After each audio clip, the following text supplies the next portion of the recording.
ఈ కాలంలో ఏంటంటే 20 years ఆఫ్ ఏజ్లోని సమస్య అనేది మనం చూస్తూ ఉన్నాము. అయితే దీనికి ఎలాంటి ఎక్సర్సైజులు ఉన్నాయి, సో అంతేకాకుండా మోకాలు నొప్పులు ఉన్నవారు వాక్ చేయొచ్చా, వివరాలు తెలుసుకుందాం. ఈరోజు మనతో పాటు ఉన్నారు ప్రముఖ ఫిజియోథెరపిస్ట్ భాను పూర్ణిమ గారు ఫ్రమ్ ఫిజియోకేర్. మేడం నమస్తే అండి. నమస్తే అండి. సో జనరల్గా మోకాలు నొప్పుల సమస్య చాలా చిన్న వయసులోనే వస్తుంది. ఎందుకు అసలు ఈ సమస్య ఇంత చిన్న వయసులో వస్తుంది? ఇంతకుముందు మోకాలు నొప్పులు అంటే 65-70 సంవత్సరాలు దాటిన వాళ్ళలో మాత్రమే చూసేవాళ్ళం. ఇప్పుడు లేట్ 20s ఎర్లీ 30sలో కూడా మోకాలు నొప్పుల సమస్య అనేది బాగా ఎక్కువ చూస్తున్నామండి. ఒకప్పుడు ఎక్స్రేలు చూస్తే ఏజ్ చెప్పగలిగే వాళ్ళం. లక్కీగా మేము రిటైర్డ్ ప్రొఫెసర్స్ అండర్లో చదువుకున్నాము. సో వాళ్ళు ఇలా ఎక్స్రే చూడంగానే వాళ్ళ ఏజ్ కరెక్ట్గా చెప్పగలిగే వాళ్ళు. ఇప్పుడు ఎక్స్రేలు చూస్తుంటే ఎవరి ఏజ్ ఎంతో గెస్ చేయలేకపోతున్నాం. So late 20s and early 30s వాళ్ళు కూడా 60 ఏళ్ళు 70 ఏళ్ళ వాళ్ళ ఎక్స్రేల్ లాగా అరిగిపోతున్నాయండి. డెన్సిటీ అలా ఉంది, చాలా సివియర్ గా ఉంది. దీనికి కారణాలు అంటే లైఫ్ స్టైల్ చేంజెస్ అని చెప్పుకోవచ్చు అండి. చిన్న ఏజ్ నుంచి ఆటలు లేకపోవడం, జాబ్ నేచర్, కంటిన్యూస్ గా స్టాండింగ్ కానీ సిట్టింగ్ కానీ జాబ్స్ లో ఉండడము, ప్లస్ ఇంకొకటి భోజనం చేసేటప్పుడు డైనింగ్ టేబుల్స్ మీద కూర్చొని తినడము. ఒకప్పుడు ఫ్యామిలీ అందరూ కింద కూర్చొని పీటల మీద చేపల మీద తినేవాళ్ళు. ఇప్పుడు అందరూ డైనింగ్ టేబుల్స్ మీదే.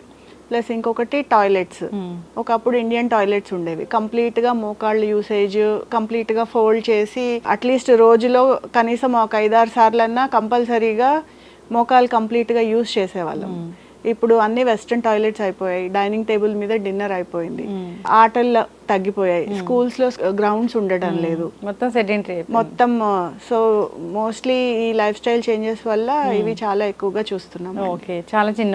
చాలా చిన్న వయసులోనే మోకాలు అరిగిపోతుంది. ఏదైనా డెఫిషియన్సీ వల్ల కూడా ఈ మోకాలు నొప్పులు వస్తాయా? యూజువల్లీ కాల్షియం డెఫిషియన్సీ వల్ల బోన్స్ తొందరగా అరిగిపోతాయండి. బోన్స్ లో ఉండే ప్రాబ్లం కంటే ఈ మోకాళ్ళ నొప్పులు రావటానికి ప్రముఖ కారణం మజిల్ వీక్నెస్ అండి. ఇప్పుడు స్కెలిటన్ స్ట్రక్చర్ అనేది ఇప్పుడు 2 బోన్స్ ఇలా ఉన్నాయి అంటే 2 బోన్స్ ని ఆ ప్లేస్ లో పట్టు ఉంచేవి మజిల్స్.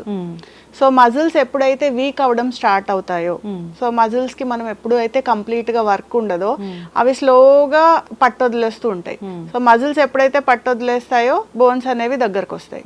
సో అప్పుడు ఒకదాని మీద ఒకటి ఇలా దూరంగా ఉండి కదలాల్సిన జాయింట్ బోన్స్ దగ్గరకు వచ్చేసరికి ఒకదానికి ఒకటి రాసుకొని మనకి విపరీతమైన నొప్పులు అనేవి వస్తూ ఉంటాయి జాయింట్స్. మోకాలు నొప్పులు ఉన్న వాళ్ళు కొందరేమో వాక్ చేస్తే మోకాలు నొప్పులు కంట్రోల్లో ఉంటాయి, తగ్గిపోతాయి అంటారు. కానీ కొందరు ఏమంటారంటే మేము వాక్ చేస్తున్నాము, మాకు మోకాలు నొప్పులు ఎక్కువయ్యాయి అంటారు. అది ఎలాగా అంటే ఇప్పుడు మోకాళ్ళ నొప్పులకి రకరకాల కారణాలు ఉంటాయండి. సే ఫర్ ఎగ్జాంపుల్ అంటే జనరల్గా మోకాలు అరిగిపోయినాయి అంటాం కదా, అంటే ఆస్టియోఆర్థరైటిస్ అంటాం.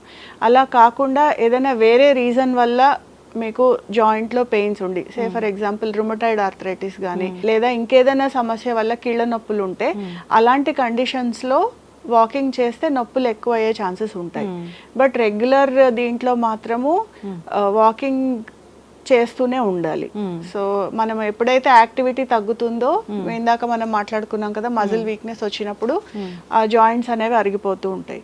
చాలా మంది చెప్తూ ఉంటారు ఆల్రెడీ అరిగిపోయిందండి, ఇంకా ఎక్కువ నడిస్తే ఇంకా ఎక్కువ అరిగిపోతుందేమో అని అసలు నడవటం మానేసాము అనేసి. అది కరెక్ట్ కాదండి.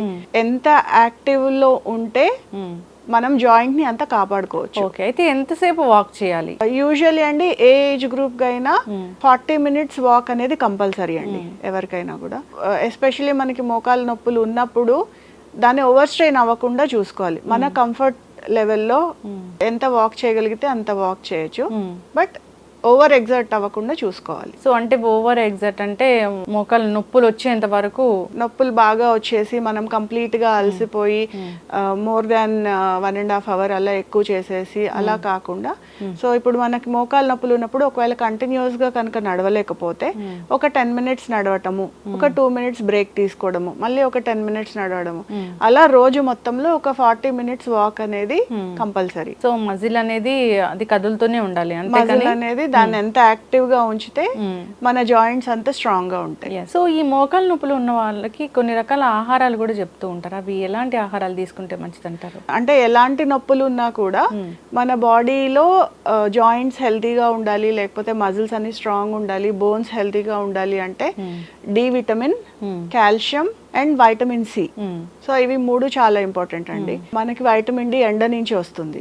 ఇప్పుడు మనము అన్ని కంప్లీట్ గా ఏసీలో ఉండటము, అస్సలు సూర్యరశ్మి మన బాడీకి తగలకపోవడం వల్ల కూడా వైటమిన్ డి డెఫిషియన్సీ చాలా ఎక్కువగా చూస్తున్నాం. సో ఇంకొకటి కాల్షియం. సో కాల్షియం మన బోన్స్ అబ్జార్బ్ అవ్వాలి అంటే దానికి వైటమిన్ సి, డి విటమిన్ ఉండాలి. సో ఈ 3 ఉంటే కనుక ఈ జాయింట్ హెల్త్ అనేది మనకి బాగుంటుంది. సో కొంచెం కాల్షియం రిచ్ ఉన్న ఫుడ్ తీసుకోవడం, అంటే మిల్క్ ప్రోడక్ట్స్ కానీ ఆకుకూరలు ఇలాంటివి తీసుకోవడము, కొంచెం వైటమిన్ సి రిచ్ ఉన్నవి ఫుడ్స్ తీసుకోవడము, కొంచెం సేపు ఎండలో ఉండడము. సో ఇవి కనుక రెగ్యులర్ గా చేస్తూ ఉంటే మనము మన జాయింట్ హెల్త్ ని కాపాడుకోవచ్చు. ఓకే. అయితే జనరల్ గా ఈ మనం 20 years ఆఫ్ ఏజ్ అలానే చూస్తూ ఉన్నాం ఈ మోకాల నొప్పులు. అయితే ఏంటంటే వీళ్ళు బాడీ బిల్డ్ చేయాలి, జిమ్కి వెళ్ళాలి, ఇలాంటివి ఉంటూ ఉంటాయి. సో వీళ్ళు ఎలాంటి వ్యాయామాలు అవాయిడ్ చేస్తే మంచిది అంటారు? బాడీ మజిల్ బిల్డ్ చేసే వ్యాయామాలు డెఫినెట్లీ మంచివేనండి.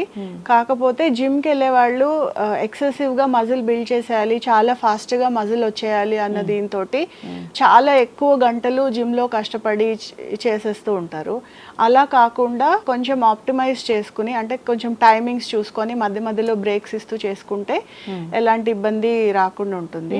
మోకాలు నొప్పులు సాధారణంగా రాకుండా ఉండాలి, మనం అవాయిడ్ చేయాలంటే ఎక్కువగా స్టేర్స్ ఎక్కడం అవాయిడ్ చేస్తే మోకాళ్ళని మనం ప్రొటెక్ట్ చేసుకోవచ్చు. మెట్లు ఎక్కకుండా ఉండాలి. మెట్లు అంటే అస్సలు ఎక్కొద్దని కాదు, మనము కొంతమందిని చూస్తుంటాం మెట్లు ఎక్కొద్దన్నారు కదా అని కనీసం 3 మెట్లు 4 మెట్లు ఉంటే కూడా ఎక్కడం మానేస్తూ ఉంటారు. అలా కాదండి, కంటిన్యూస్ గా 4 ఫ్లోర్లు 5 ఫ్లోర్లు అలాంటి ఎక్కాల్సి వస్తే, ఇప్పుడు కొంతమంది బయట చూస్తూ ఉంటారు కదా, వెయిట్ వాచ్ చేసుకునే వాళ్ళు లిఫ్ట్ అవాయిడ్ చేసి కంటిన్యూస్ గా మెట్లు ఎక్కేయడము అలాంటివి. So more than 4 floors 5 floors ఉంటే కనుక కొంచెం మెట్లు ఎక్కడం అనేది అవాయిడ్ చేస్తే మోకాళ్ళని మనం ప్రొటెక్ట్ చేసుకోవచ్చు. ఏదైనా వ్యాయామాలు ఉన్నాయా, ఏదైనా కొంచెం వాటి ఆసనాస్ లాంటివి ఏమైనా ఉన్నాయి మోకాళ్ళ నొప్పులు తగ్గించుకోవడానికి? మోకాళ్ళ నొప్పులకి చాలా సర్ప్రైజింగ్ గా చాలా చిన్న చిన్న వ్యాయామాలతోటి మనము బాగా వాటిని కంట్రోల్ చేసుకోవచ్చు అండి. ఏ వయసు వాళ్ళైనా చేసుకోవచ్చు. చూడడానికి చాలా సింపుల్ గా చాలా చిన్న వ్యాయామాల్లో కనిపిస్తాయి, కానీ చాలా ఎఫెక్టివ్ గా మనం మోకాళ్ళ నొప్పుల్ని ప్రొటెక్ట్ చేసుకోవచ్చు. ఇలా ఒక టవల్ కానీ బెడ్షీట్ కానీ ఏదైనా ఈ మాత్రం మందంలో రోల్ చేసుకోవాలండి.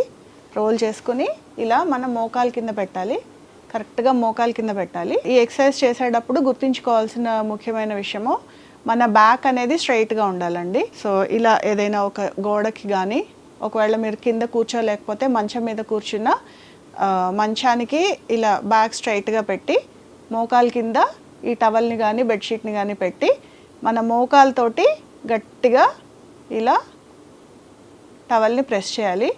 ప్రెస్ చేసినప్పుడు పాదం మన వైపు కనుక్కోవాలి. ఓకేనండి, ఇలా గట్టిగా ప్రెస్ చేసి ఒక 10 seconds దీన్ని హోల్డ్ చేయాలి. 10 seconds హోల్డ్ చేసి రిలీజ్ చేయాలి. ఇలా ఈ వ్యాయామాన్ని ఒక 10 సార్లు రిపీట్ చేయాలి. ఒక కాలు అయిపోయిన తర్వాత రెండో కాలు కింద కూడా ఈ టవల్ని పెట్టుకొని మోకాలతోటి, రెండో కాలు కింద కూడా ఈ టవల్ని పెట్టుకొని మోకాలతోటి గట్టిగా ప్రెస్ చేసినప్పుడు చూడండి పాదం మన వైపుకి లాక్కోవాలి. ఒక 10 seconds హోల్డ్ చేసి రిలీజ్ చేయాలి.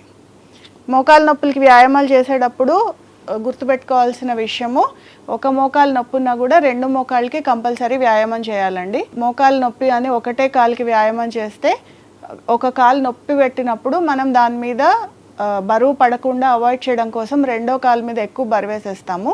సో దాంతో రెండో కాలు కూడా ఎఫెక్ట్ అవుతుంది. సో అలాంటివి జరగకుండా ఉండాలంటే వ్యాయామం చేసినప్పుడు 2 కాళ్ళకి కూడా వ్యాయామం చేయాలి. ఎస్, అయితే మేడం మీరు చెప్పినట్లుగా చిన్న చిన్న వ్యాయామాలతో ఈజీగా మనం మోకాళ్ళ నొప్పులు తగ్గించుకోవచ్చు. అవునండి, నిజంగా మోకాళ్ళ నొప్పి వచ్చిందంటే దానికి ఒక టాబ్లెట్ వేసుకుంటారు, దానివల్ల వచ్చే కాంప్లికేషన్స్ చాలానే ఉంటాయి. అవునండి. సో కింద కూర్చొని చేసే వ్యాయామం అది చాలా సింపుల్గా ఉంది. అయితే ఇంకా ఎటువంటి వ్యాయామాలు చేసుకుంటే ఈ మోకాళ్ళ నొప్పుల నుంచి మనం విముక్తి పొందొచ్చు? ఇలా మనం ఎలా కూర్చున్నామో అలాగే చేసుకోవచ్చు అండి. ఎలా చేయాలో చూపిస్తాను. మోకాళ్ళ నొప్పులకి సంబంధించి ఏ వ్యాయామం చేసినా మీరు గుర్తుపెట్టుకోవాల్సింది, మన బ్యాక్ అనేది స్ట్రైట్గా పొజిషన్ చేసుకోవాలండి. మన బ్యాక్ స్ట్రైట్గా ఉందో లేదో చేసుకోవడానికి ఈ వ్యాయామము అద్దం ముందు చేస్తే మన పొజిషన్ మనకు అర్థమవుతూ ఉంటుంది. సో ఇలా కూర్చున్నాను కదా, సో ఇప్పుడు మన మోకాల్ని ఇలా స్ట్రైట్గా పైకి లేపాలి. సో పైకి లేపి పాదం మన వైపు కనుక్కోవాలి. ఈ కింద నుంచి స్ట్రెచ్ అయింది మనకు తెలుస్తూ ఉంటుందండి. సేమ్ ఇందాక మనం చూపించాం కదా, 10 seconds హోల్డ్ చేసి స్లోగా కింద పెట్టాలి.